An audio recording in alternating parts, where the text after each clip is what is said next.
നെന്മാറ ഇരട്ടക്കൊലപാതക കേസിലെ പ്രതി ചെന്താമരയ്ക്കായി കോഴിക്കോട് കൂടരഞ്ഞിയിൽ തിരച്ചിൽ. 1 മാസം മുൻപ് ചെന്താമര ഇവിടെ ജോലി ചെയ്തിരുന്നു. കൂമ്പാറ, തിരുവമ്പാടി, കൂടരഞ്ഞി ഭാഗങ്ങളിലാണ് പരിശോധന. നിലവിലെ ആലത്തൂർ ഡിവൈഎസ്പി അറിയിച്ച വിവരത്തിൻ്റെ അടിസ്ഥാനത്തിൽ പരിശോധന നടത്തുകയാണ്. ഇവിടുത്തെ പരിശോധന ഇപ്പം എന്താ കണ്ടെത്താൻ പറ്റിയിട്ടുള്ളത്? പരിശോധന നടന്നുകൊണ്ടിരിക്കുകയാണ്. അല്ല, ഇപ്പം ചെന്താമര ഇവിടെ വന്നിട്ടുണ്ടോ എന്നുള്ള സ്ഥിരീകരിച്ചു? അല്ല, അതൊക്കെ കൂടുതലായിട്ട് അന്വേഷണ ഉദ്യോഗസ്ഥന് മാത്രമേ പറയാൻ കഴിയൂ. നമ്മൾ പരിശോധന മാത്രം ചെയ്തു. ഇപ്പം സെക്യൂരിറ്റി ജീവനക്കാരനൊക്കെ പറയുന്നു അങ്ങനെ ഒരാൾ വന്നിട്ടുണ്ട് എന്നുള്ളത്. ആ ഒരു വിവരം ഇയാളെന്നെ സ്ഥിരീകരിച്ചിട്ടുണ്ടോ?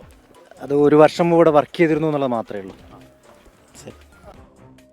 ഷഹദ് റഹ്മാൻ വിവരങ്ങളുമായി. ഷഹദ്, ഇപ്പോൾ പോലീസ് അവർക്ക് ചെയ്യാവുന്നതൊക്കെ ചെയ്യുകയാണെന്ന് നമ്മൾ മനസ്സിലാക്കുന്നു. തിരുവമ്പാടിയിൽ ഫോൺ ഓണായി, ഇയാൾ വിറ്റൊരു ഫോൺ ഓണായി എന്നൊക്കെയുള്ള വാർത്ത നേരത്തെ ഉണ്ടായിരുന്നു. അയാൾ ഒരു സെക്യൂരിറ്റി ഏജന്റായി അവിടെ ജോലി ചെയ്തിരുന്നു. ഇപ്പോൾ കൂടരഞ്ഞിയിൽ എങ്ങനെയാണ്, എന്ത് വിവരം കേന്ദ്രീകരിച്ചാണ് പരിശോധന?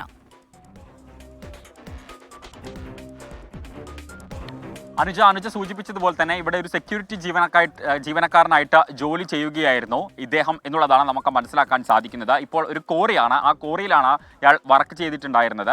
അവിടെയാണ് ഇപ്പോൾ നമ്മളുള്ളത്. അദ്ദേഹത്തിനോടൊപ്പം, അതായത് കഴിഞ്ഞ മണിക്കൂറിൽ വന്ന പ്രധാനപ്പെട്ട ഒരു വാർത്ത എന്ന് പറയുന്നത് ചെന്താമരൻ ഉപയോഗിച്ച ഫോൺ ഓണായി എന്നുള്ളതായിരുന്നു. എന്നാൽ ആ ഫോൺ നിലവിലെ സാഹചര്യത്തിൽ ഇവിടെ ജോലി ചെയ്യുന്ന സെക്യൂരിറ്റി ജീവനക്കാരൻ്റെ കൈവശമാണുള്ളത്. അദ്ദേഹത്തിൻ്റെ പേര് മണികണ്ഠൻ എന്നാണ്. കഴിഞ്ഞ 6 മാസക്കാലമായി ഈ കോറിയിൽ പ്രവർത്തിച്ചു വരികയാണ് ഇദ്ദേഹം.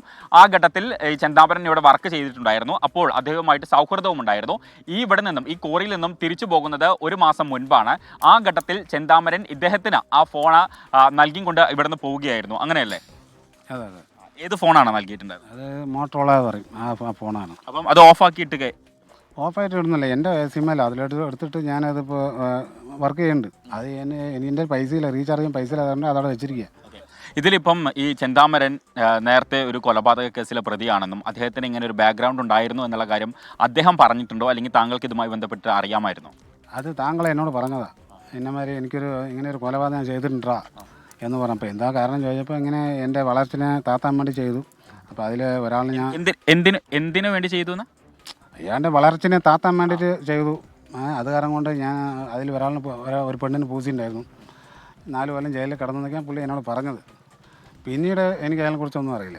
പിന്നീട് ഇവിടെ നിന്ന് പോകുന്ന ഘട്ടത്തിൽ അദ്ദേഹം എന്ത് പറഞ്ഞിട്ടാണ് പോയിട്ടുണ്ടായിരുന്നത്? ഇത്തരത്തിൽ ആരെങ്കിലും അപായപ്പെടുത്തുമെന്നോ അല്ലെങ്കിൽ ആരോടെങ്കിലും ശത്രുക്കൾ ഉണ്ടായിരുന്നോ എന്ന്? ശത്രുക്കളുണ്ടായി പറഞ്ഞാൽ ഈ പറഞ്ഞ ഈ കുടുംബത്തിൽ എൻ്റെ അണ്ടറും കൂടി ഉണ്ട്, അതും കൂടി ഞാൻ തട്ടിക്കളയും പറഞ്ഞു. എന്നിട്ട് ഞാൻ ചാവുകൊള്ളുന്ന എന്നോട് പറഞ്ഞത്. ഇവിടുന്ന് എന്ത് കാരണം കൊണ്ടാണ് പോയത്? ആൾക്ക് അസുഖമായിട്ട് പോയതാണ്.